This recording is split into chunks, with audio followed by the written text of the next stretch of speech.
एक वाक़या हुआ अनोखा और वो हुआ थाईलैंड में। थाईलैंड में मिस यूनिवर्स मुकाबला जारी था और एक ऐसा तनाज़ा सामने आया जिसने फ़िनलैंड को मुश्किल में डाल दिया। बिल्कुल, फ़िनलैंड की नुमाइंदगी करने वाली 22 साला मिस फ़िनलैंड सारा विज़ाक्से की एक सोशल मीडिया पोस्ट उस हंगामे की वजह बनी जिसको पूरी दुनिया ने देखा और फिर उसके ऊपर कमेंट भी किया। अच्छा, सारा ने किया क्या एक तस्वीर शेयर की जिसमें वो अपनी आंखों को किनारों से ऊपर की तरफ खींच रही हैं और कैप्शन उन्होंने लिखा है कि एक चीनी के साथ खाना खाते हैं, eating out with a Chinese.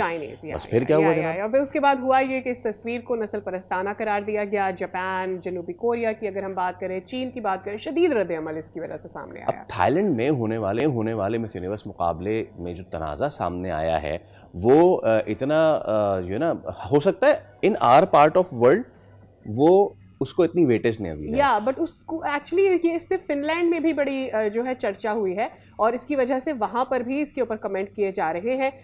Point is social media पर शदीद तनकीद का सामना करना पड़ा सारा को और उसकी वजह से जो वो मैनेजमेंट जो पूरी सारा को वहाँ पर लेकर आई है और फिर उसको कंट्रोल से कनेक्ट किया गया और सबको माजरत करना पड़ा। So this is how it happened and maybe she meant it out of fun, but you know now इस दौर के अंदर, या I know what you are saying, इस दौर में ये जो थिन लाइन ड्रॉ हो गई है, आपको दूसरों के सेंटिमेंट्स का इक्वली ख्याल करना पड़ता है। You can not just go out on social media. इस फन का जो है वो आपके लिए फनी है और किसी के लिए डेरोगेटरी भुगतान भुगतना पड़ा उनके वजीर आजम को भी। उन्होंने आके इस पे माजरत की है, बिल्कुल माफी मांगी है। तो खैर ये तो तरक्की याफ्ता ममालिक की हम बात कर रहे थे और हमारे यहाँ तो खैर छोड़ें। सब्सक्राइब करें और बेल दबाएं ताकि कोई खबर रह न जाए।